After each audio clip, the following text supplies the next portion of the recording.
La femme de ménage a pris la craie et a terminé la formule impossible. Le scientifique millionnaire est tombé à genoux en voyant le tableau. En quelques minutes, un hélicoptère a atterri devant le laboratoire. Des militaires sont descendus en criant « Qui a fait ça ?» Si cette histoire vous a intéressé, n'oubliez pas de vous abonner à notre chaîne et dites-nous de quelle ville vous nous regardez. Nous continuons. Le soleil se couchait à l'horizon de Lyon, projetant une lueur orangée à travers les fenêtres du centre de recherche Moreau.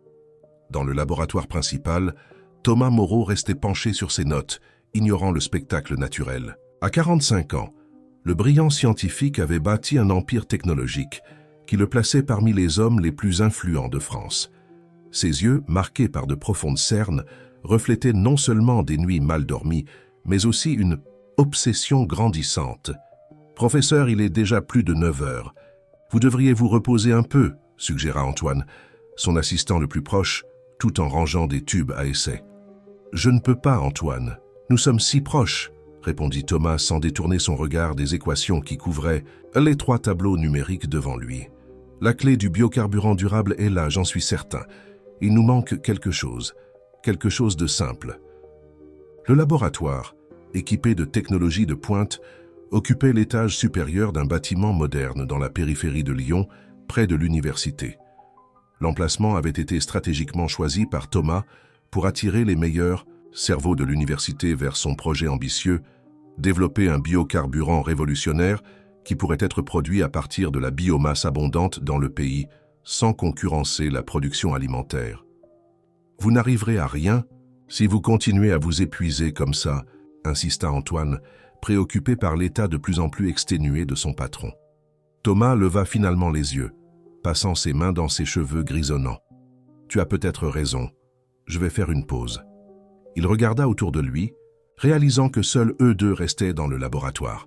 Le reste de l'équipe était parti depuis des heures. Tandis que Thomas s'éloignait des tableaux, une femme entra silencieusement dans le laboratoire. Sophie Dupont, 38 ans, était responsable du nettoyage du centre de recherche pendant le service de nuit. Ses grands yeux bruns observaient tout avec attention pendant qu'elle ramassait discrètement les déchets des poubelles. « Bonsoir, Madame Dupont », salua Antoine avec sympathie. « Bonsoir », répondit-elle à voix basse, habituée à passer inaperçue parmi les scientifiques. Thomas se contenta d'un signe de tête distrait, tout en rangeant quelques notes dans sa pochette en cuir. « Je rentre chez moi, Antoine. Continue à tester ces variations de catalyseur demain. Et demande à l'équipe d'ingénierie de vérifier le prototype du réacteur. » Après le départ de Thomas et Antoine, Sophie se retrouva seule dans le vaste laboratoire. Contrairement aux autres femmes de ménage, elle ne se limitait pas à nettoyer superficiellement les espaces. Diplômée en chimie de l'Institut Polytechnique, Sophie n'avait jamais eu l'opportunité d'exercer sa profession en raison des circonstances de la vie. Après l'abandon de son mari et avec 3 enfants à élever, elle avait accepté ce travail de nettoyage qui offrait stabilité et un salaire modeste mais suffisant. Tandis qu'elle essuyait les paillasses, ses yeux captaient des fragments d'informations sur les papiers laissés à l'abandon. Pendant des mois, elle avait observé les progrès et les impasses de la recherche, comprenant progressivement le défi auquel l'équipe était confrontée. Sa formation en chimie, bien qu'incomplète, lui permettait de comprendre les principes fondamentaux qui étaient appliqués. Cette nuit-là, quelque chose dans les équations du tableau numérique central attira son attention. Thomas avait oublié de l'éteindre. Sophie s'approcha, ses yeux parcourant les symboles et les chiffres.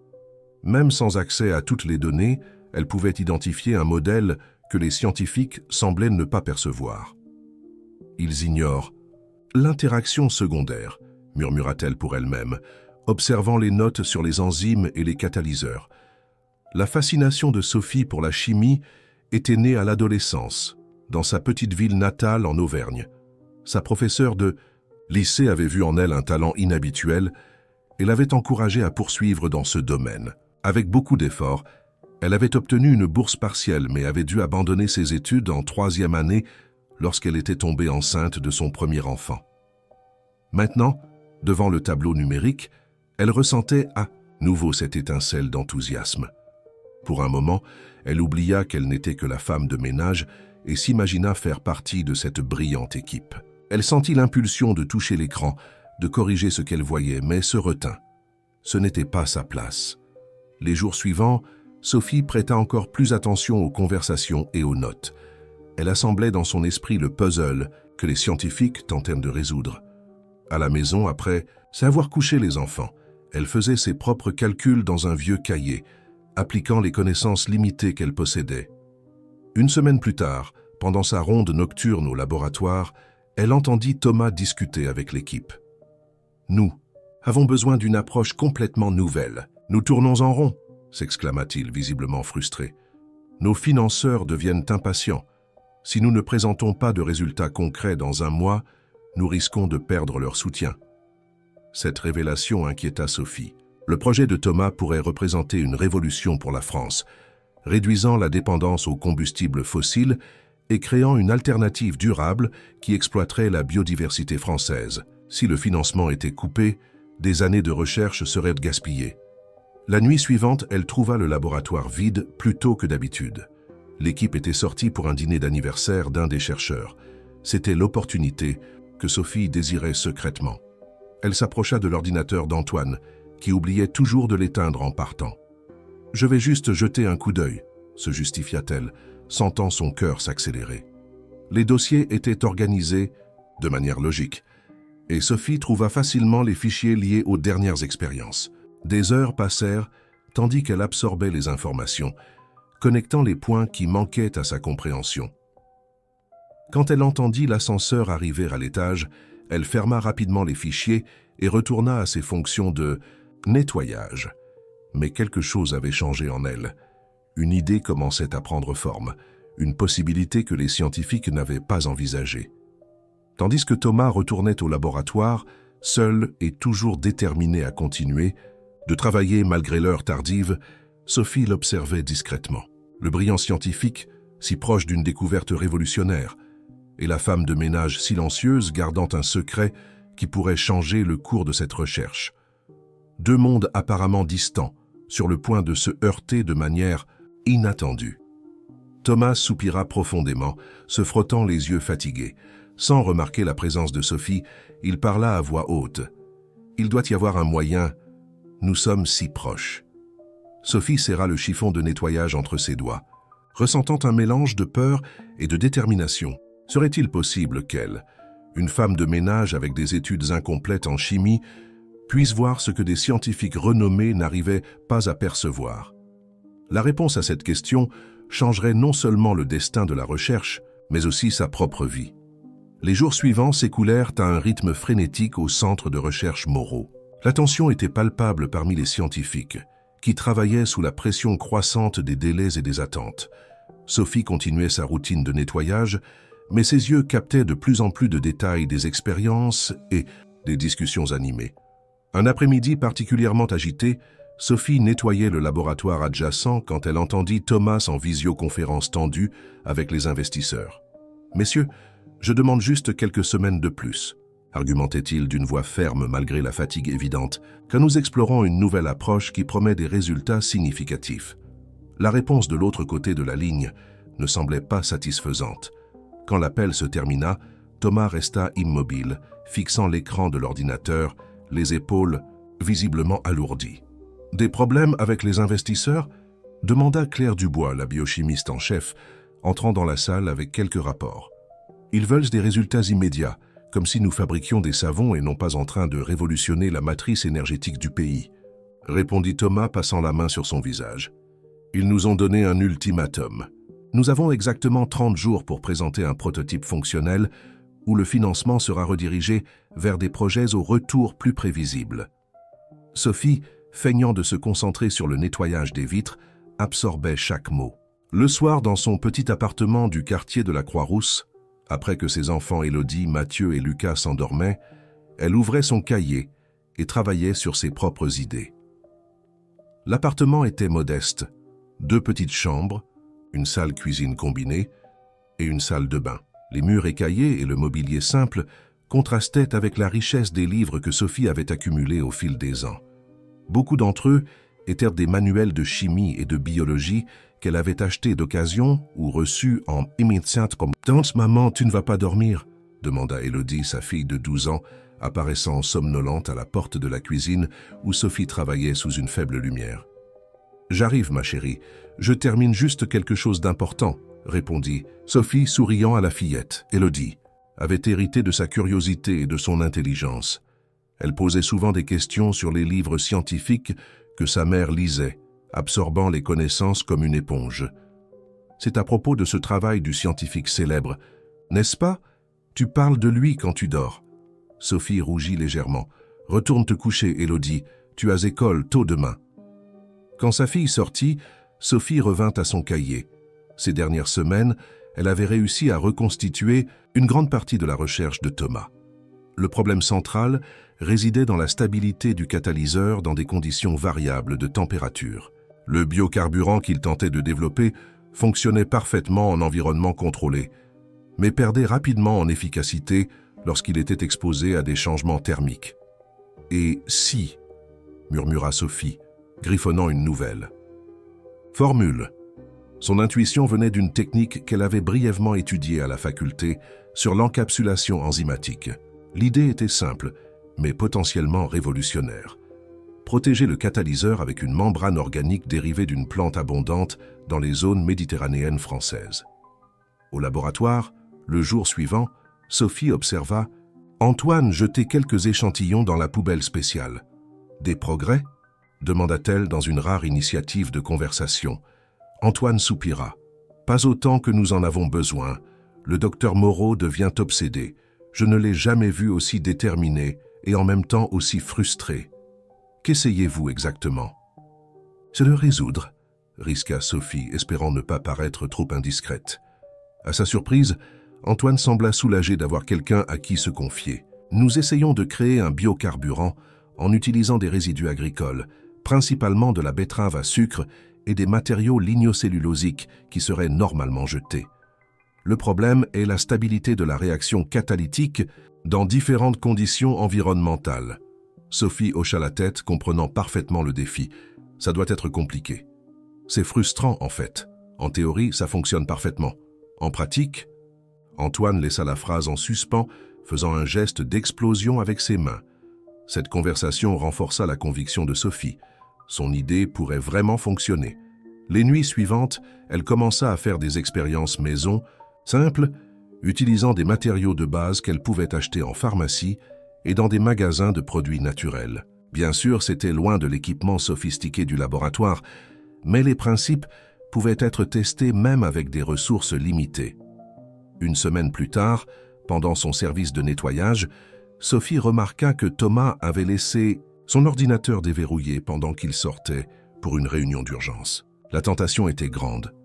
Elle regarda autour d'elle, s'assurant qu'elle était seule, et s'assit rapidement devant la machine.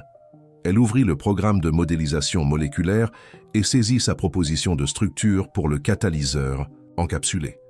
Le programme mit presque 2 minutes à traiter les calculs, une éternité pour Sophie, dont le cœur battait à toute allure de peur d'être découverte. Finalement, l'écran afficha les résultats.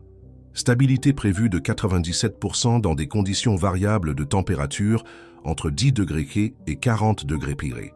C'était bien meilleur que n'importe quel résultat que l'équipe avait obtenu jusqu'alors. Rapidement, Sophie sauva les résultats sur une clé USB qu'elle portait toujours sur elle et ferma le programme, reprenant ses fonctions de nettoyage quelques secondes avant qu'Antoine ne revienne au laboratoire. « Tout va bien ici, Sophie ?» demanda-t-il, remarquant la légère rougeur sur son visage. « Tout va très bien », répondit-elle, forçant un sourire décontracté. Cette nuit-là, Sophie put à peine dormir. Les résultats de la simulation confirmaient sa théorie. Elle devait maintenant décider comment procéder. Révéler sa découverte signifierait admettre qu'elle avait accédé à des informations confidentielles sans autorisation, ce qui pourrait lui coûter son emploi. D'autre part, garder l'information pour elle signifierait priver le monde d'une innovation potentiellement transformatrice. Le jour suivant, jeudi, l'attention au centre de recherche atteignit un nouveau sommet. L'un des réacteurs expérimentaux avait présenté une défaillance pendant un test, retardant encore plus le projet. Thomas marchait d'un côté à l'autre dans la salle de contrôle, visiblement bouleversé. « Comment cela a-t-il pu arriver? Nous avons tout vérifié 3 fois !» criait-il, tandis que les techniciens tentaient d'identifier le problème. Sophie, nettoyant le couloir adjacent, entendit la discussion. La frustration de Thomas était compréhensible. Chaque jour perdu les rapprochait de la date limite imposée par les investisseurs. Pendant le week-end, Sophie prit une décision. Elle ne pouvait plus simplement observer. Le lundi, elle arriva au travail 1 heure plus tôt que d'habitude. Elle laissa ses affaires au vestiaire et se dirigea vers le laboratoire, où elle savait qu'elle trouverait Thomas seul. Il était toujours le premier à arriver et le dernier à partir.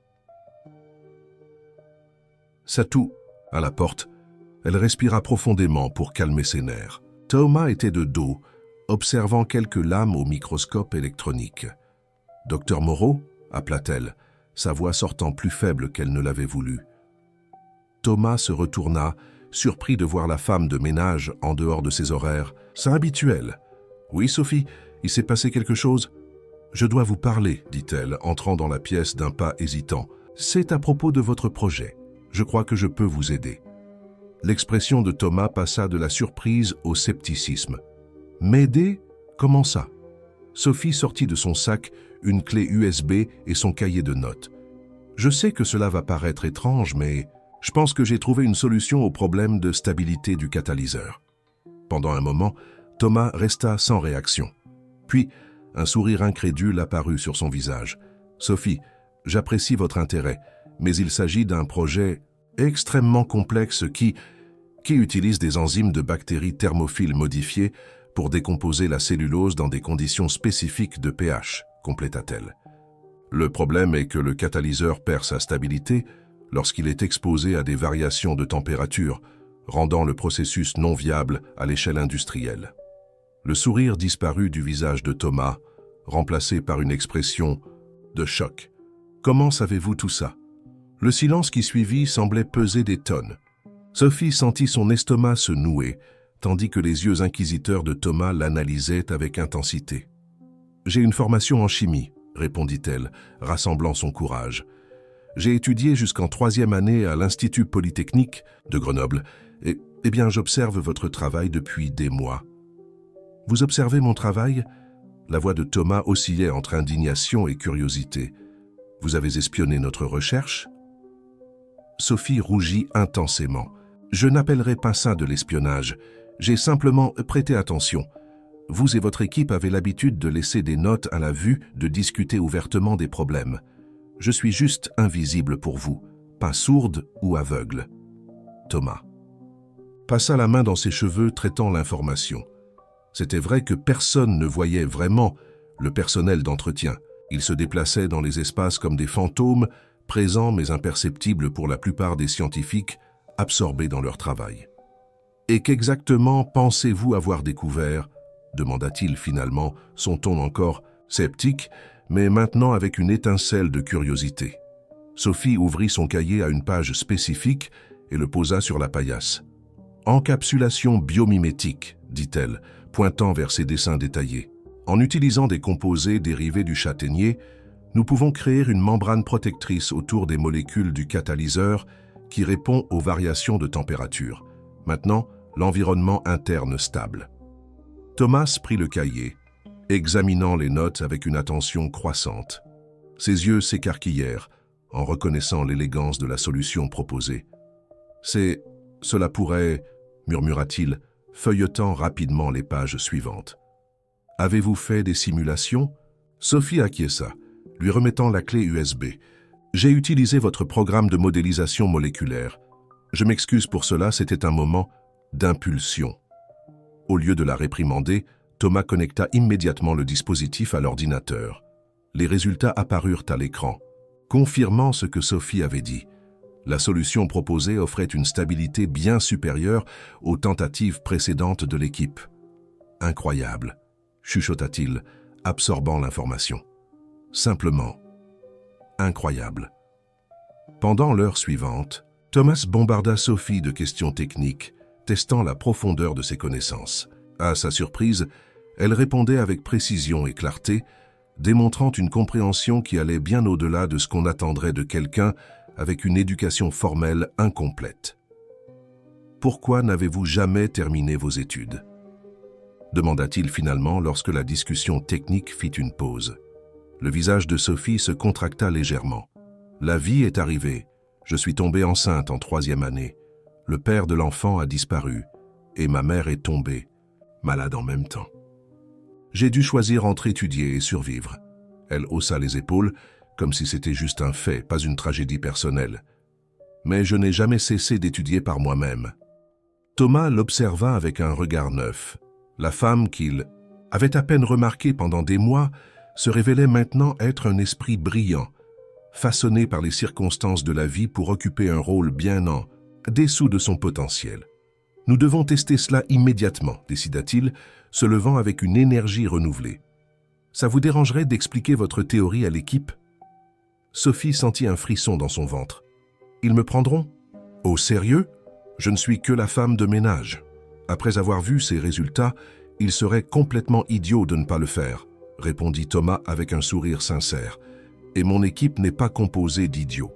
À 9 heures, ce matin-là, la salle de réunion du centre de recherche Moreau fut témoin d'une scène inhabituelle. Sophie, toujours vêtue de son uniforme d'entretien, se tenait debout devant l'équipe de scientifiques, expliquant sa théorie à l'aide de diapositives préparées à la hâte par Thomas.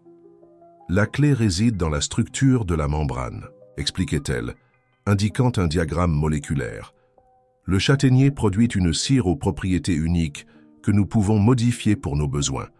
La structure résultante se dilate et se contracte microscopiquement en réponse aux variations thermiques, maintenant l'environnement interne stable. Les scientifiques échangeaient des regards surpris, certains sceptiques, d'autres clairement impressionnés. Claire Dubois, la biochimiste en chef, fut la première à s'exprimer après la présentation. « C'est brillant en théorie, admit-elle. Mais nous devons vérifier si cela fonctionne en pratique. Nous devrons adapter notre protocole expérimental. » « J'ai déjà commencé à y travailler, intervint Antoine, qui avait embrassé l'idée avec enthousiasme dès le premier instant. Nous pouvons avoir des résultats préliminaires en 3 jours si nous réorganisons les priorités du laboratoire. Thomas observait l'interaction avec une satisfaction croissante. La solution proposée par Sophie ne résolvait pas seulement le problème immédiat, mais ouvrait de nouvelles possibilités qu'il n'avait même pas envisagées. Si cela fonctionnait, le biocarburant résultant serait non seulement viable, mais potentiellement supérieur à toute alternative disponible sur le marché. « Au travail », déclara-t-il, clôturant la réunion. « Sophie, vous êtes officiellement transférée à l'équipe de recherche à partir de maintenant. Je parlerai au RH pour formaliser votre nouvelle position en tant qu'assistante de recherche. » Sophie sentit ses yeux s'embuer. « Mais ma formation incomplète. Ce n'est que de la bureaucratie, » répondit Thomas d'un geste désinvolte. « Vos connaissances pratiques parlent d'elles-mêmes.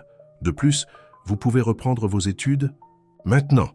L'entreprise a des programmes de bourse pour les employés. » Les 3 jours suivants, Sophie vécut dans un état d'extase, travaillant côte à côte avec des scientifiques renommés qui la traitaient désormais comme leur égal. Sa proposition était testée en temps réel, avec des résultats préliminaires extrêmement prometteurs.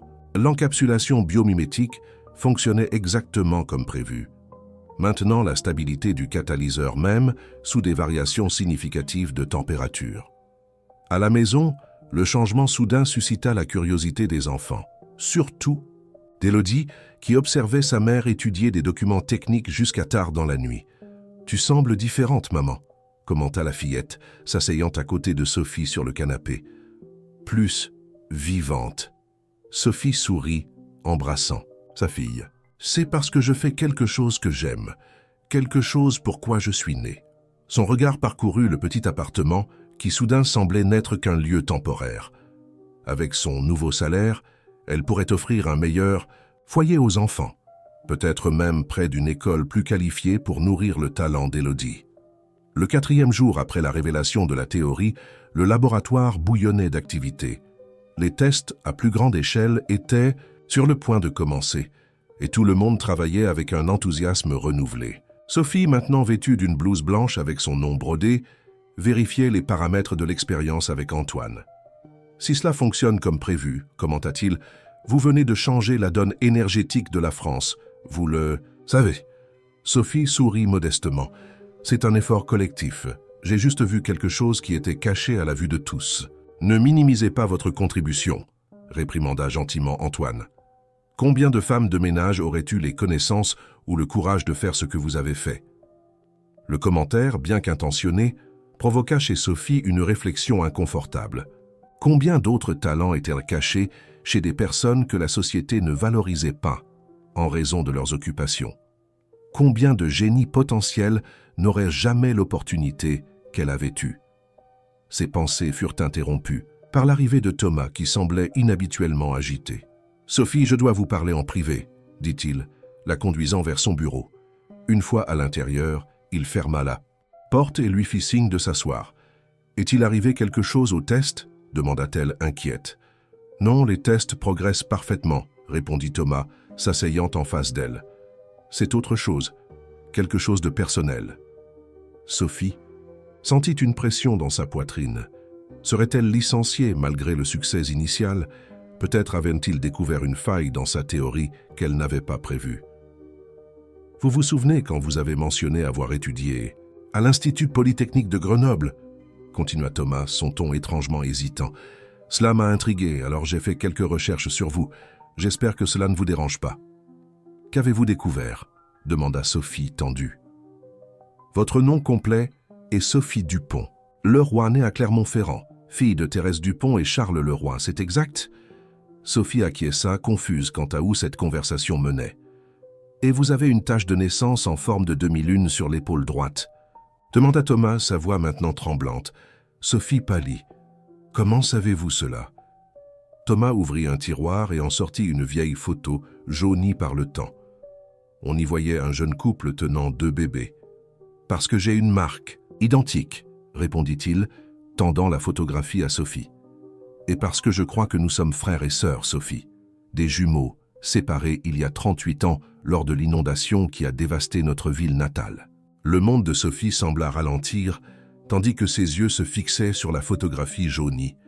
Son cœur martelait dans sa poitrine avec tant de force qu'elle pouvait sentir les pulsations dans ses oreilles. Sur l'image, un jeune couple souriait, à l'appareil, chacun tenant un bébé dans les bras. « Ce n'est pas possible, » chuchota-t-elle, la voix défaillante. « Mes parents n'ont jamais mentionné. Thérèse et Joseph Dupont ne sont pas vos parents biologiques, » expliqua doucement Thomas. « Ils vous ont adopté après la tragédie. Nos véritables parents étaient Charles et Marie Leroy. » Sophie se leva brusquement, marchant jusqu'à la fenêtre. Ses mains tremblaient tandis qu'elle essayait de traiter l'information. « Comment? Pouvez-vous en être sûr ?» Thomas ouvrit un dossier sur la table, révélant de vieux documents, des coupures de journaux et ce qui semblait être un rapport d'ADN. « J'ai passé des années à vous chercher, dit-il. Quand nous étions bébés, il y a eu une inondation catastrophique à Clermont-Ferrand.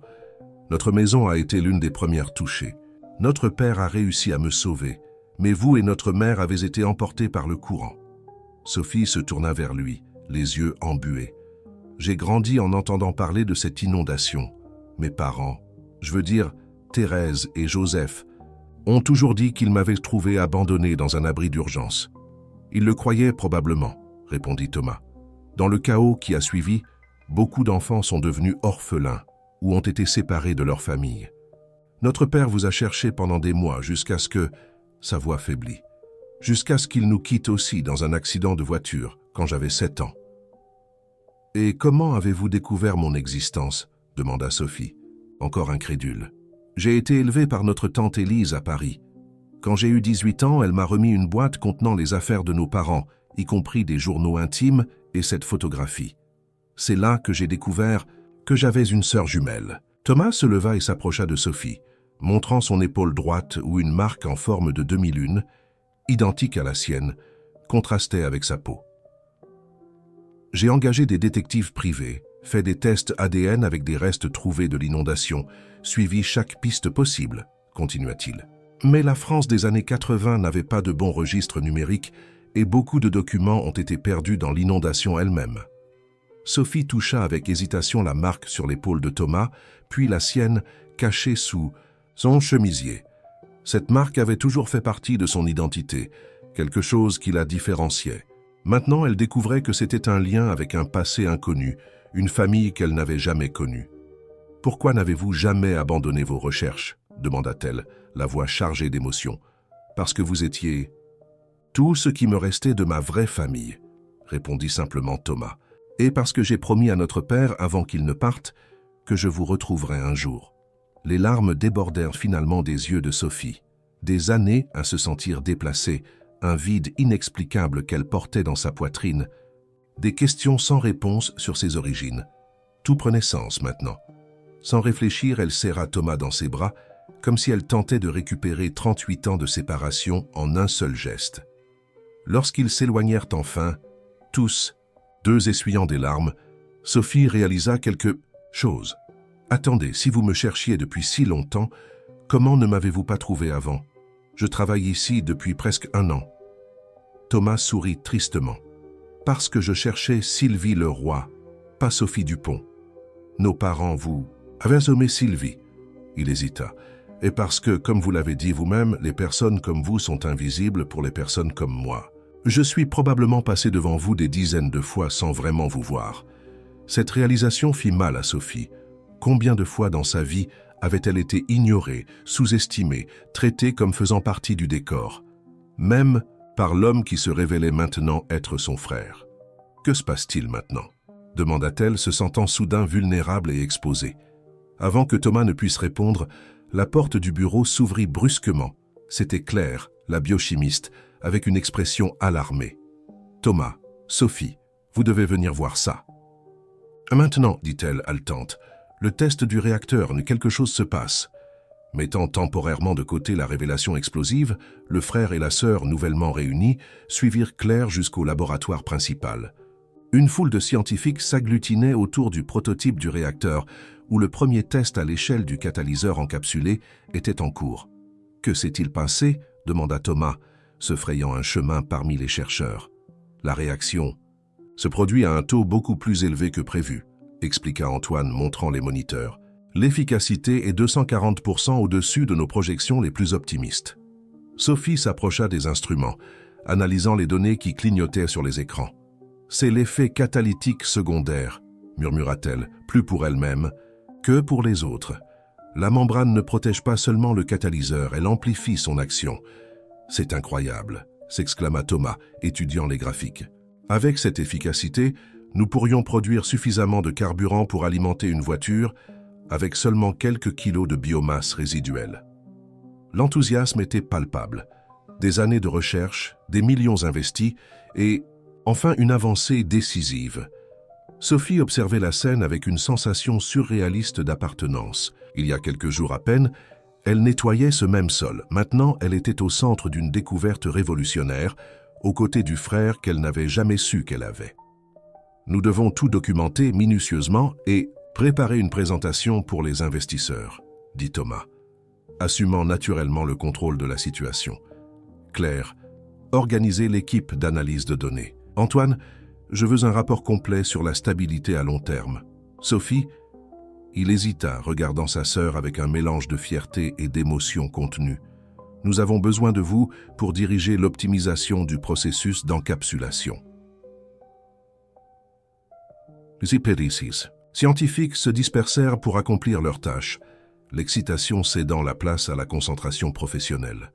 Sophie sentit une pression sur sa main et se retourna pour trouver Thomas à ses côtés. « Nous parlerons plus tard », promit-il à voix basse. « Nous avons beaucoup à rattraper. » Dans les heures qui suivirent, le laboratoire se transforma en une fourmilière d'activités. Tous travaillaient avec une énergie renouvelée, conscients qu'ils participaient à quelque chose d'historique. Sophie plongea dans le travail, tant pour contribuer que pour traiter les révélations personnelles qui avaient bouleversé sa vie. À la fin de l'après-midi, lorsque les tests initiaux furent terminés et les résultats préliminaires documentés, Thomas réunit l'équipe principale dans l'auditorium. « Ce que vous avez accompli aujourd'hui n'est rien moins qu'extraordinaire », déclara-t-il, visiblement ému. « En 24 heures, nous avons transformé une recherche prometteuse en une révolution énergétique concrète. Notre biocarburant est non seulement viable, mais supérieur à toute alternative disponible aujourd'hui sur le marché. » Des applaudissements résonnèrent dans l'auditorium.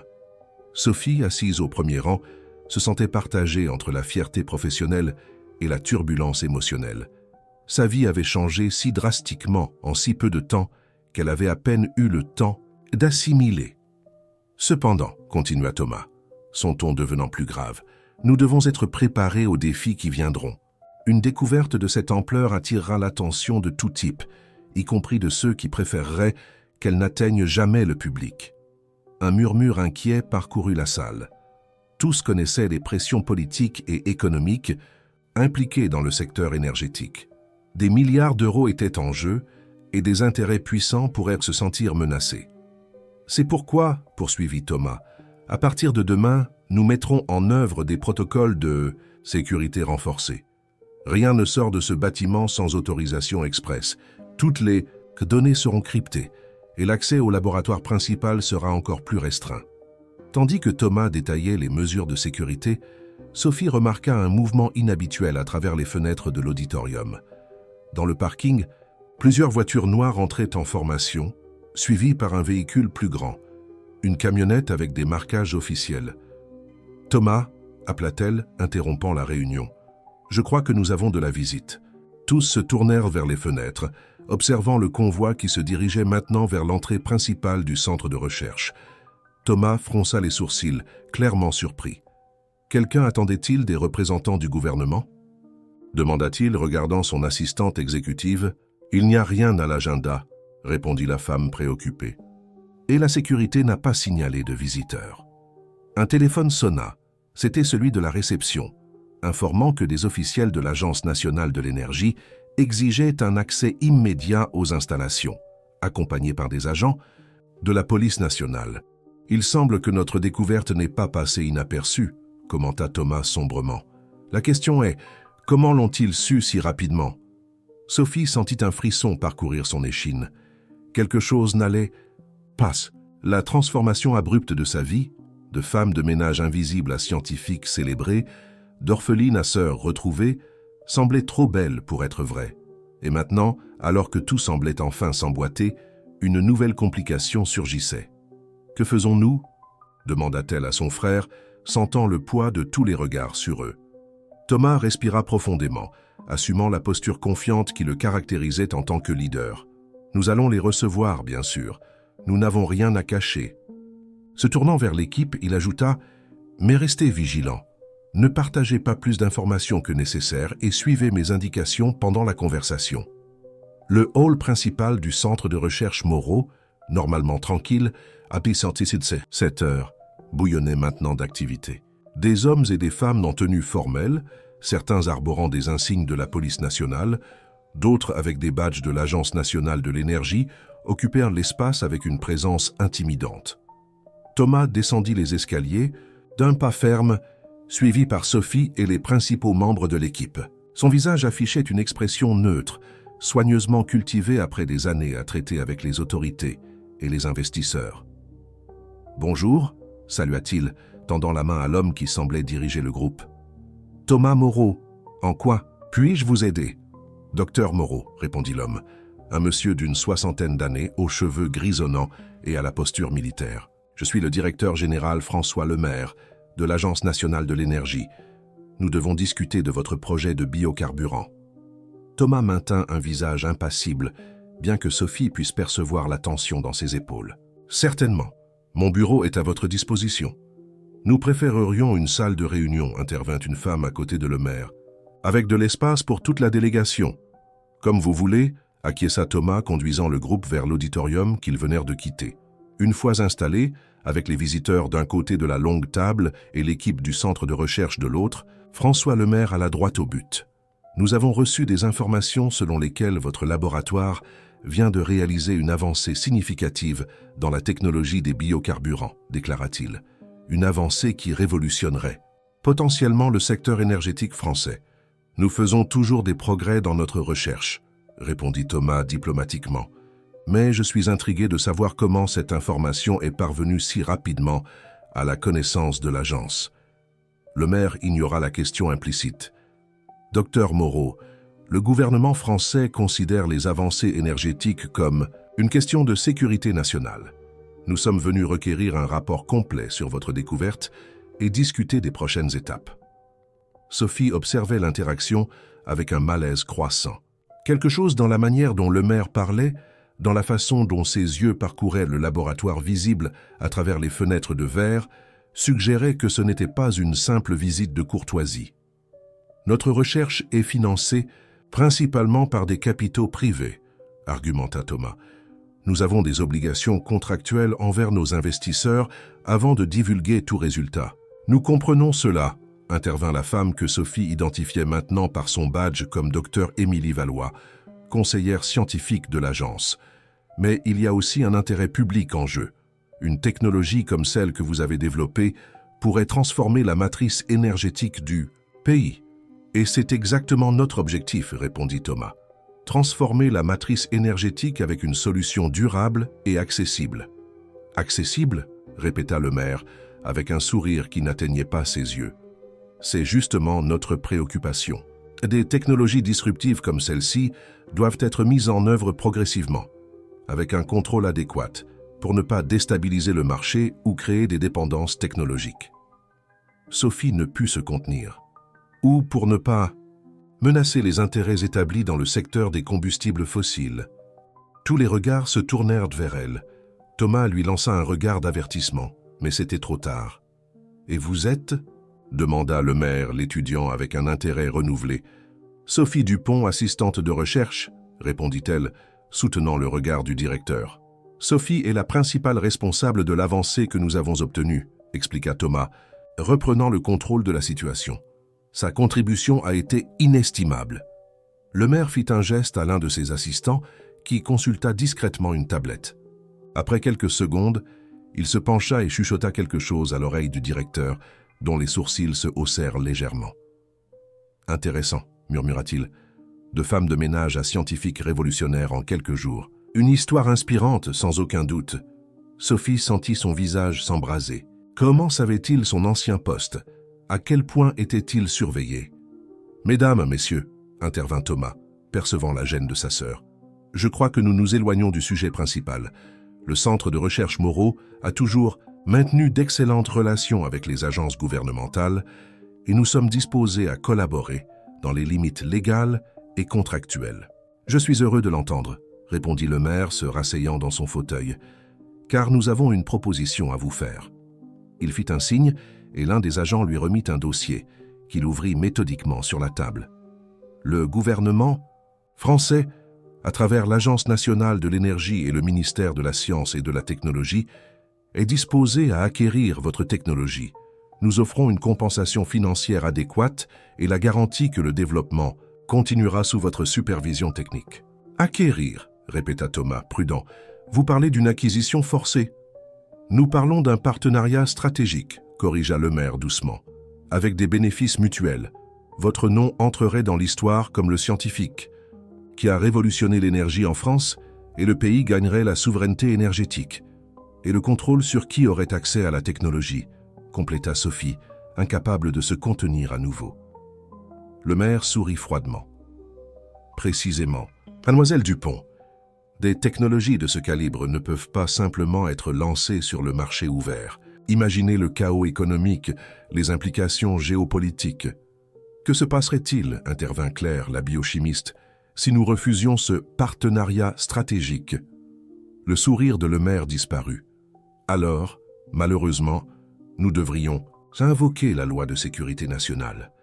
Votre laboratoire serait temporairement interdit pendant que nous évaluons les implications de la découverte. Un silence pesant tomba sur la salle. La menace, bien que voilée, était claire. « Nous avons besoin de temps pour considérer votre proposition, » déclara finalement Thomas, « et consulter nos avocats et investisseurs. »« Certainement, » acquiesça le maire, se levant. « Vous avez 48 heures pour nous donner une réponse. » Il remit une carte à Thomas. « Mon contact direct. J'espère sincèrement que vous verrez la sagesse d'une collaboration avec le gouvernement. » Tandis que le groupe de visiteurs se retirait, escorté par la sécurité du centre, l'équipe resta silencieuse dans l'auditorium. Quand la porte se referma enfin, Thomas poussa un long soupir. « Ce n'était pas une négociation, » dit-il, « c'était un ultimatum. Ils ne peuvent pas simplement prendre notre travail, n'est-ce pas ?» demanda Antoine, visiblement perturbé. « Légalement, c'est compliqué, » répondit Thomas, « mais en pratique, Ils ont les ressources pour nous rendre la vie très difficile si nous décidons de résister. Sophie observait son frère avec admiration. Même sous une pression intense, il gardait son sang-froid, analysant froidement la situation. C'était quelque chose qu'elle-même apprenait à faire, mais ne maîtrisait pas encore complètement. « Que faisons-nous maintenant ?» demanda-t-elle. Thomas marcha jusqu'à la fenêtre, observant les véhicules officiels quittant le parking. « Nous avons besoin d'un plan B. Nous ne pouvons pas permettre que cette technologie soit contrôlée par des intérêts politiques ou monopolisée. » « Avons-nous un allié ?» suggéra Claire, « quelqu'un d'influent qui pourrait nous aider à résister à la pression gouvernementale. »« J'ai quelques contacts, » répondit Thomas pensivement. « Mais nous aurions besoin de plus que de l'influence politique. Nous aurions besoin... » Il s'arrêta brusquement, comme si une idée lui était venue. « Nous aurions besoin d'attention publique. Beaucoup d'attention. »« Vous pensez à divulguer la découverte à la presse ?» demanda Antoine, alarmé. « Pas exactement divulguer, corrigea Thomas, mais la rendre si publique qu'il serait impossible de la supprimer ou de la contrôler. » Sophie comprit immédiatement.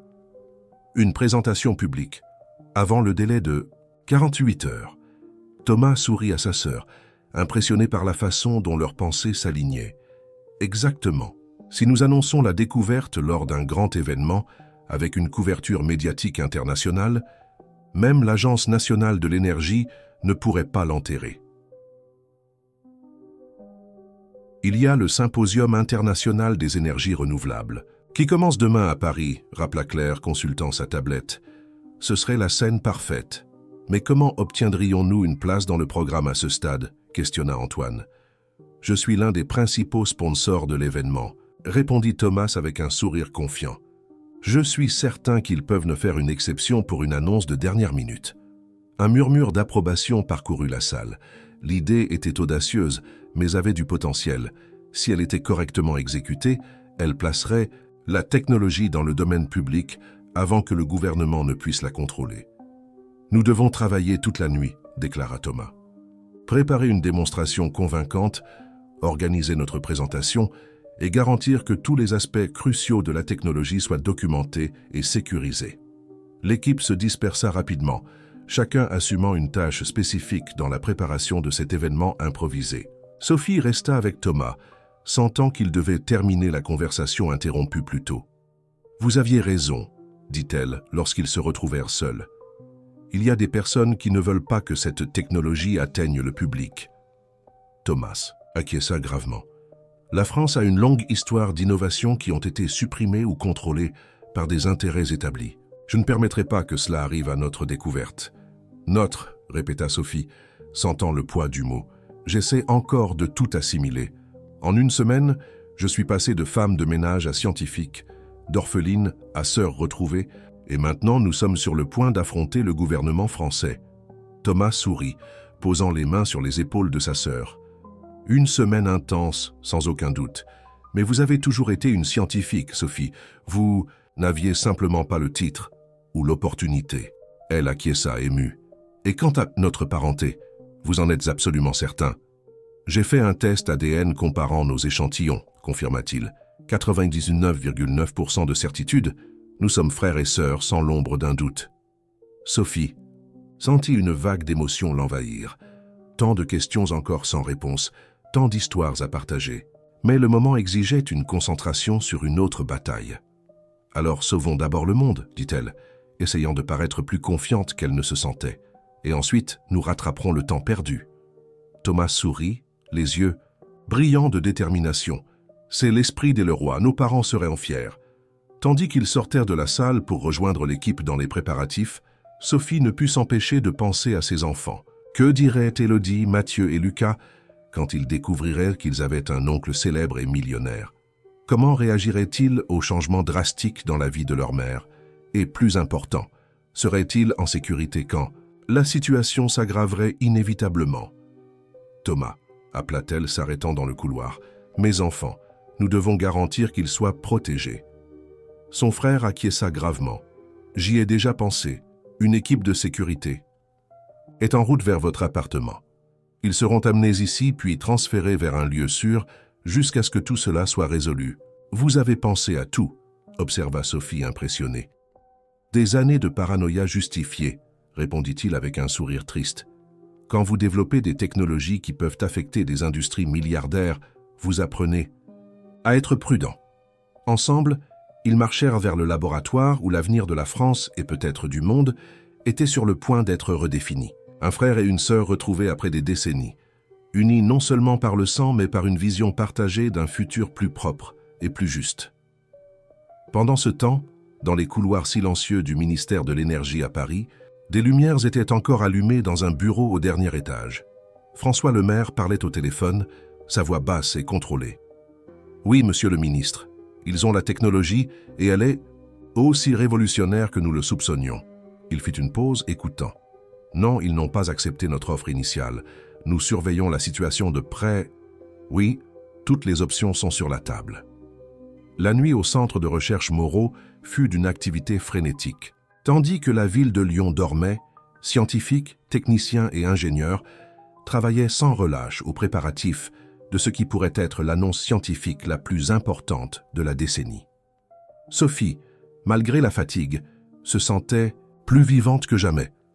Après une brève et émouvante réunion avec ses enfants, qui se reposaient maintenant dans une chambre improvisée à l'étage supérieur du bâtiment, elle plongea dans le travail avec une détermination renouvelée.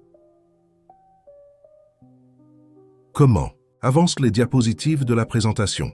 Demanda Thomas entrant dans le laboratoire où elle travaillait avec Claire. Presque terminé, répondit Sophie. Nous avons simplifié au maximum pour le public non spécialisé, mais gardé les données techniques cruciales. Parfait. Et le prototype pour la démonstration? Antoine est en train de le finaliser, informa Claire. Nous avons construit une version miniature du réacteur qui peut traiter la biomasse en temps réel. Il est assez petit pour être transporté, mais suffisamment efficace pour impressionner. Thomas acquiesça satisfait. Son visage montrait des signes d'épuisement, mais ses yeux brillaient avec l'intensité caractéristique des moments décisifs. « Les journalistes sont confirmés, dit-il. J'ai obtenu un créneau dans le programme du symposium à 10h30. Des représentants d'agences internationales, des scientifiques de renom, des cadres du secteur énergétique, tous seront là. » Et l'Agence nationale de l'énergie demanda Sophie, préoccupée. Ne vont-ils pas essayer de nous empêcher quand ils découvriront nos plans? Probablement, admit Thomas. C'est pourquoi nous devons être imprévisibles. Le plan officiel que nous avons intentionnellement laissé filtrer est que nous ferons l'annonce à 14h, mais en réalité, nous monterons sur scène à 10h30. Sophie sourit, admirant l'astuce de son frère. Et notre sécurité? J'ai engagé une équipe privée, répondit-il. Des professionnels discrets mais hautement qualifiés. Ils nous escorteront jusqu'à Paris et resteront avec nous pendant tout l'événement. À mesure que la nuit avançait vers l'aube, la fatigue commença à prélever son tribut. Vers 3h du matin, Thomas insista pour que tous se reposent quelques heures. « Nous devons être alertes et concentrés demain, déclara-t-il. Dormir un peu n'est pas négociable. » Sophie se dirigea vers la chambre improvisée où dormaient ses enfants. Élodie, toujours la plus sensible des trois, se réveilla quand sa mère entra. « Maman, que se passe-t-il » demanda la fillette, se frottant les yeux endormis. Sophie s'assit au bord du lit, caressant les cheveux de sa fille. « Nous faisons quelque chose de très important, ma chérie. Quelque chose qui peut aider beaucoup de gens. C'est pour ça que ces hommes sont venus nous chercher à la maison? Oui, nous devons rester tous ensemble pour garantir que personne n'entrave notre travail. » Élodie sembla réfléchir un moment. « L'homme qui est venu nous voir plus tôt, c'est vraiment ton frère, notre oncle ?» Sophie sourit, assimilant elle-même encore la réalité. « Oui, il l'est. Nous l'avons découvert récemment. C'est une histoire longue et compliquée que je promets de te raconter correctement quand tout cela sera terminé. Il a l'air sympa, commenta Élodie, et très intelligent. Comme toi. Il l'est, acquiesça Sophie, émue par l'observation de sa fille. Maintenant, rendors-toi, demain sera un jour important. Quand Élodie se rendormit, Sophie s'allongea sur le canapé proche, s'accordant enfin quelques heures de repos. Sa dernière pensée avant de s'endormir fut de s'émerveiller comment la vie pouvait changer si drastiquement en si peu de temps. À 6h du matin, le centre de recherche était déjà à nouveau en pleine activité. Des voitures de sécurité privée entouraient le bâtiment, et une équipe de logistique préparait le transport des équipements vers Paris. « Un signe de l'agence ?» demanda Sophie à Thomas, tandis qu'il prenait un café renforcé dans la salle de repos. « Rien encore, mais je ne doute pas qu'il nous surveille. » À 7 heures, le convoi était prêt à partir. Le plan était de se diviser en 3 groupes, chacun suivant une route différente jusqu'à Paris pour minimiser les chances d'interception. « Toi et les enfants viendraient avec moi dans la camionnette principale », expliqua Thomas à Sophie. « Antoine et une partie de l'équipe technique prendront l'équipement dans le second véhicule. Claire coordonnera le 3e groupe avec les données de sauvegarde et la documentation. » Alors que les véhicules étaient sur le point de partir, une alerte de sécurité retentit. Les caméras extérieures montraient plusieurs voitures officielles s'approchant rapidement du centre. « C'est l'agence », confirma le chef de sécurité. « Au moins 4 véhicules, probablement avec un mandat de perquisition. »« Ils ont bougé plus vite que prévu », commenta Thomas, gardant son calme. « Plan de contingence, tous au garage souterrain maintenant. » L'équipe se déplaça avec une efficacité répétée. En quelques minutes, ils étaient dans le garage où des véhicules supplémentaires attendaient.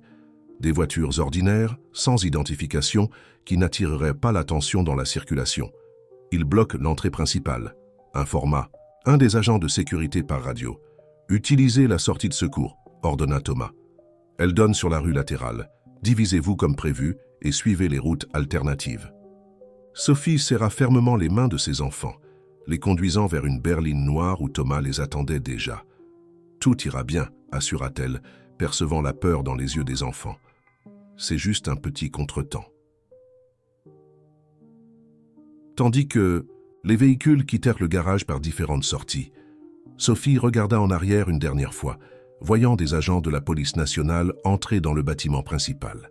Une sensation d'irréalité s'empara d'elle. Il y a une semaine, sa plus grande préoccupation était de payer son loyer à temps. Maintenant, elle fuyait littéralement les autorités fédérales pour sauver une technologie révolutionnaire. « Vont-ils réussir à nous suivre ?» demanda-t-elle à Thomas qui conduisait concentré. « Difficilement, nous avons plusieurs couches de contingence et nos agents de sécurité sont des experts en contre-surveillance. » Il lança un regard rassurant par le rétroviseur aux enfants sur la banquette arrière. « De plus, nous avons un avantage. Ils ne savent pas exactement ce que nous planifions. » Le voyage vers Paris se déroula sans incident.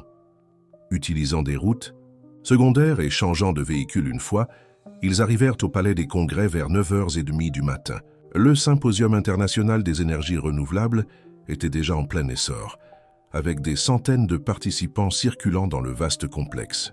« Claire et Antoine sont déjà arrivés avec l'équipement », informa un des agents de sécurité par communicateur. « Ils préparent tout en coulisses. » Thomas conduisit Sophie et les enfants par une entrée latérale, évitant le hall principal.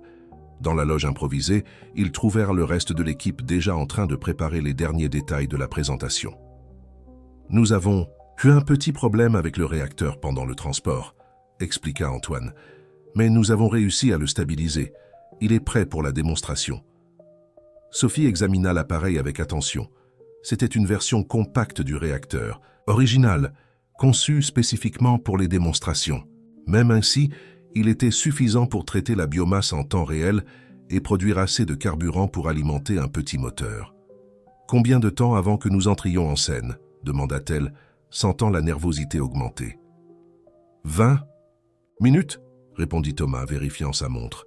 « Le conférencier actuel termine bientôt. » Sophie regarda ses enfants, qui observaient tout avec des yeux écarquillés, un mélange de confusion et d'excitation sur leurs jeunes visages. « Vous resterez ici avec Claire, pendant que l'oncle Thomas et moi faisons la présentation, d'accord ?» Les enfants acquiescèrent, bien qu'Élodie semblait légèrement déçue de ne pas pouvoir assister. « Nous transmettrons sur l'écran là-bas », assura Claire, montrant un moniteur au mur. « Vous aurez la meilleure vue de la maison. » Un bourdonnement. Soudain, dans le couloir, attira l'attention de tous. À travers la porte entr'ouverte, ils virent plusieurs hommes en costume, certains arborant discrètement des badges, conversant intensément avec les organisateurs de l'événement. « Agent, de la nœud !» murmura Thomas. « Ils nous ont trouvés plus vite que je ne l'espérais. »« Vont-ils nous arrêter ?» demanda Sophie, sentant son cœur s'accélérer.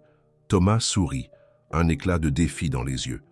Pas en public, avec des centaines de témoins et la presse. International, ce sont des bureaucrates, pas des méchants de film. Ils vont essayer de jouer selon les règles. Comme pour confirmer sa prédiction, l'un des organisateurs de l'événement apparut à la porte de la loge, accompagné de 2 agents. « Docteur Moreau », commença-t-il, visiblement mal à l'aise, « ces messieurs de l'Agence nationale de l'énergie demandent que votre présentation soit reportée pour des questions de sécurité nationale. »« Je regrette, mais ce ne sera pas possible, » répondit Thomas fermement. « Nous avons un engagement envers la communauté scientifique internationale. Si ces messieurs souhaitent assister à la présentation, ils seront les bienvenus comme n'importe quel autre participant. »« Docteur Moreau, » intervint l'un des agents, « nous devons insister pour que, messieurs, » interrompit Thomas. « Dans 2 minutes, je serai sur la scène principale, devant des scientifiques de 47 pays et des journalistes du monde entier. Toute tentative d'empêcher ma présentation résulterait en un scandale international qui, j'en suis sûr, n'intéresse pas le gouvernement français. » Les agents échangèrent des regards tendus, clairement sans instruction pour une situation aussi publique. « Ce n'est pas terminé, docteur, » avertit l'un d'eux à voix basse. « Certainement pas, » acquiesça Thomas calmement. « En fait, cela ne fait que commencer. » Lorsque les hommes se retirèrent, Sophie regarda son frère avec admiration. « Vous n'avez pas peur d'eux ?»« J'ai peur de ce qu'ils pourraient nous faire de notre découverte, » répondit-il. « Le reste n'est qu'un obstacle temporaire. » Un assistant de scène apparut à la porte. « Docteur Moreau, mademoiselle Dupont, vous êtes annoncés maintenant. » Sophie sentit une vague de panique. Elle était sur le point de parler devant un public international d'experts. Elle, qui 1 semaine auparavant n'était qu'une femme de ménage anonyme. Thomas, percevant sa nervosité, prit ses mains. « Rappelez-vous, vous comprenez cette technologie mieux que quiconque dans cette salle. C'est vous qui l'avez créée. Ils ont besoin d'entendre votre voix. » Avec un signe déterminé, Sophie redressa les épaules et suivit son frère vers la scène. Les lumières brillantes, la foule silencieuse, les flashs des appareils photos, tout semblait surréaliste. Mais quand Thomas commença à parler, la présentant comme le cerveau brillant derrière la découverte, Sophie sentit un calme étrange s'emparer d'elle. C'était son moment. Non seulement de briller professionnellement, mais de changer le cours de l'histoire énergétique de la France, et peut-être du monde. D'une voix claire et ferme, elle commença à expliquer comment une simple observation sur les propriétés du châtaignier avait conduit à une révolution dans le domaine des biocarburants. Dans l'assistance, des centaines de visages attentifs absorbaient chaque mot, tandis qu'au fond de l'auditorium, des agents de l'AN observaient, impuissants, conscients que le secret qu'ils tentaient de contrôler était maintenant révélé au monde entier en temps réel. Le monde changea ce jeudi matin-là, alors que Sophie et Thomas quittaient la scène du Palais des Congrès sous des applaudissements assourdissants. Les premiers tweets et les premières manchettes commençaient déjà à circuler mondialement. Révolution énergétique française. Frères et sœurs scientifiques développent le biocarburant du futur. De femmes de ménage à génie de la chimie. L'histoire inspirante derrière la plus grande découverte énergétique du siècle. Coulisses entourées de journalistes impatients et de scientifiques curieux, les 2 frères et sœurs arrivaient à peine à traiter l'ampleur de ce qu'ils venèrent de faire. La démonstration était parfaite, commenta Antoine, les rejoignant, avec un sourire radieux. Toutes les mesures ont dépassé nos projections. Les réseaux sociaux explosent. Sophie serra dans ses bras ses enfants qui couraient à sa rencontre, les yeux brillants de fierté. « Vous avez vu? Ça a marché !»« C'était incroyable, maman !» s'exclama Élodie, tenant un smartphone où défilait un flux d'actualité en temps réel. « Vous êtes partout. Même mes amis de l'école partagent l'information. » Thomas observait la scène avec un sourire ému, la famille qu'il n'avait jamais su qu'il avait, réunie en ce moment historique. Pendant un instant, il s'autorisa à imaginer ce que ce serait si ses parents étaient vivants pour en être témoins. Le moment de célébration fut brièvement interrompu par l'approche de François Lemaire, le directeur de l'Agence nationale de l'énergie, accompagné de 2 conseillers. Son visage ne montrait pas l'irritation qu'il devait certainement ressentir. « Un coup audacieux, docteur Moreau », commenta-t-il d'un ton contrôlé. « Ignorer une demande officielle de l'ANE aura des conséquences. Toute conséquence sera affrontée devant les tribunaux si nécessaire, répondit Thomas calmement. La technologie appartient maintenant au monde, directeur Lemaire. Nous venons de publier tous les détails techniques dans des référentiels scientifiques ouverts globaux. C'était imprudent, insista Lemaire.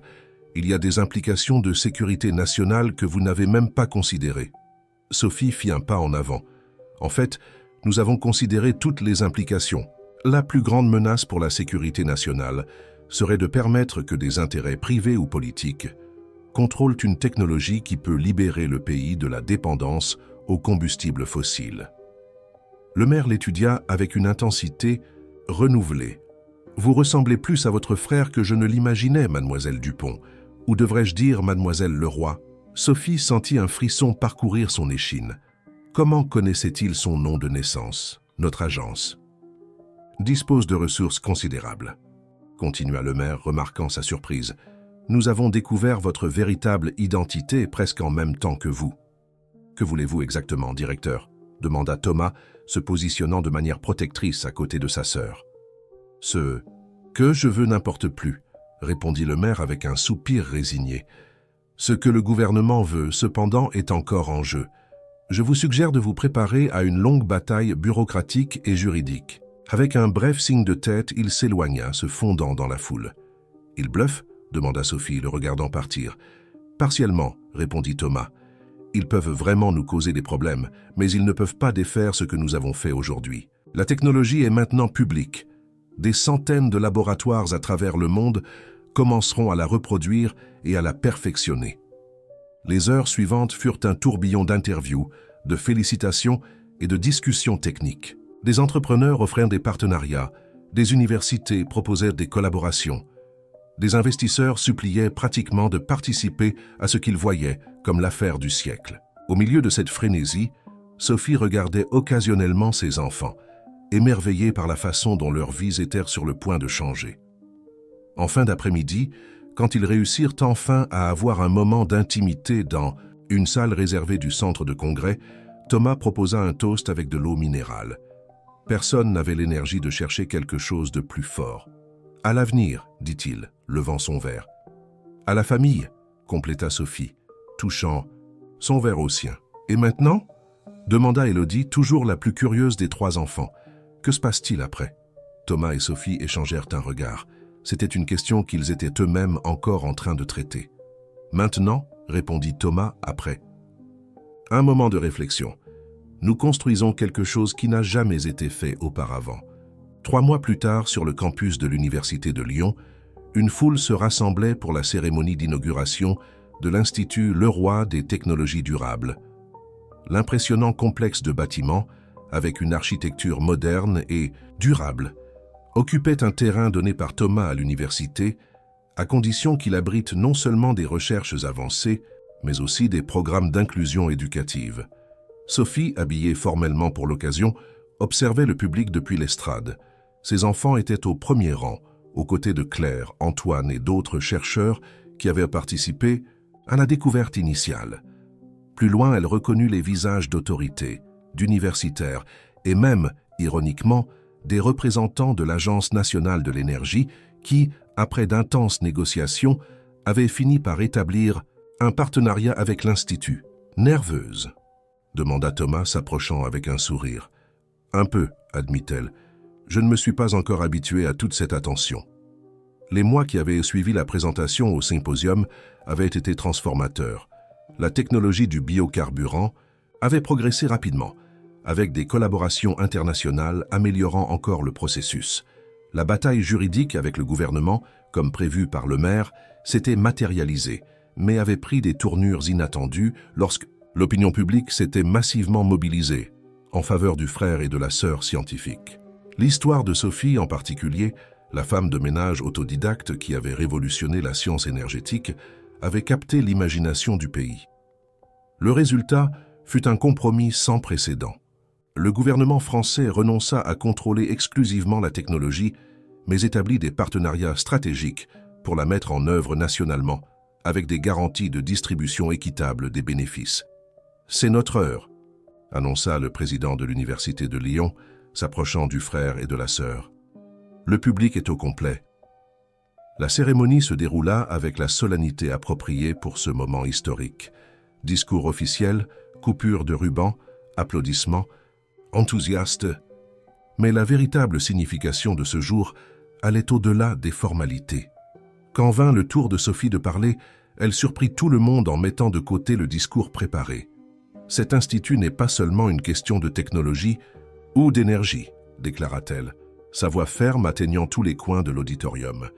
Il s'agit du potentiel humain, de toutes ces mentes brillantes qui nettoient nos sols, conduisent nos bus ou travaillent dans des sous-emplois parce qu'elles n'ont jamais eu accès aux opportunités qui devraient être le droit de tous. Un silence attentif s'empara du public, tandis qu'elle continuait. C'est pourquoi je suis fier d'annoncer que la moitié des places dans nos programmes éducatifs sera réservée aux personnes issues de communautés vulnérables, aux travailleurs sans formation formelle et à tous ceux que la société a étiquetés comme improbables pour des carrières scientifiques. Des applaudissements éclatèrent, d'abord sporadiques, puis croissants en intensité. Thomas, appuyé sur ses côtés, souriait avec approbation. C'était son idée depuis le début, mais il avait insisté pour que l'annonce vienne de Sophie. Parce que la prochaine grande découverte, conclut-elle émue, pourrait être dans l'esprit de quelqu'un qui en ce moment est ignoré, sous-estimé ou simplement invisible pour le monde. L'ovation qui suivit fut assourdissante. Dans le public, Élodie applaudissait, les larmes aux yeux, fière de la mère qu'elle avait toujours su être extraordinaire, même quand le monde ne pouvait pas le voir. 1 an plus tard, l'Institut. Le Roy était déjà internationalement reconnu comme un centre d'excellence en recherche énergétique et inclusion scientifique. La technologie du biocarburant durable était mise en œuvre à l'échelle industrielle dans plusieurs régions de France, avec des projets d'expansion mondiale. Plus important, le modèle éducatif pionnier de l'Institut était répliqué dans d'autres institutions à travers le pays. Sophie, maintenant officiellement diplômée après avoir terminé ses études interrompues des décennies auparavant, partageait son temps entre des recherches avancées et le programme éducatif qui était devenu sa passion. Ces classes incluaient d'anciennes femmes de ménage, chauffeurs, vendeurs ambulants, des personnes qui, comme elle, portaient un potentiel non reconnu. Par un après-midi ensoleillé de printemps, elle retrouva Thomas dans le jardin central du campus assis sur un banc sous un arbre touffu. « À quoi penses-tu » demanda-t-elle, rejoignant son frère. « Ah, comme la vie est pleine de surprises » répondit-il contemplatif. « Il y a un peu plus d'1 an, tu nettoyais mon laboratoire pendant que je cherchais obsessionnellement une solution qui était littéralement devant mes yeux. » Sophie sourit. L'ironie ne cessait jamais de l'impressionner. « J'ai reçu une proposition intéressante aujourd'hui » commenta-t-elle, changeant de sujet. L'Université de Paris veut établir un programme conjoint étendant notre modèle au domaine médical. Devrions-nous accepter? Je pense que oui. Plus la portée est large, mieux c'est. Ils restèrent de silencieux un moment, observant des étudiants qui passaient en portant des équipements pour une expérience en plein air. Parmi eux, Élodie, maintenant élève du programme junior de l'Institut, dirigeait joyeusement le groupe. « Nos parents seraient fiers », dit finalement Thomas. « Pas seulement de la découverte scientifique, mais surtout de ceci. » Il fit un geste vers le campus vibrant autour d'eux, où des personnes de toutes origines sociales collaboraient sur un pied d'égalité. « Je pense aussi », acquiesça Sophie. « Tu sais ce qui m'impressionne le plus? Comment quelque chose qui semblait une tragédie, notre séparation durant l'enfance, a fini par nous placer dans des positions uniques pour faire cette différence.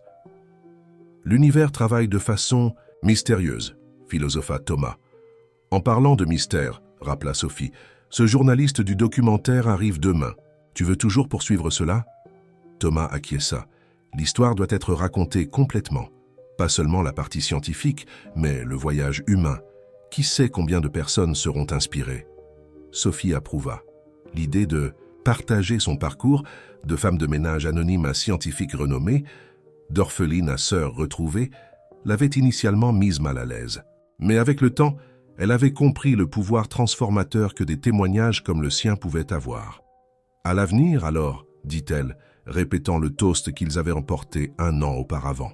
« À l'avenir », répéta Thomas, « et à tous ceux qui ne savent pas encore de quoi ils sont capables. » Tandis que le soleil se couchait à l'horizon de Lyon, projetant une lueur dorée sur l'Institut Leroy, le frère et la sœur contemplaient en silence l'héritage qu'ils avaient construit, non seulement une révolution énergétique, mais une révolution des possibilités humaines.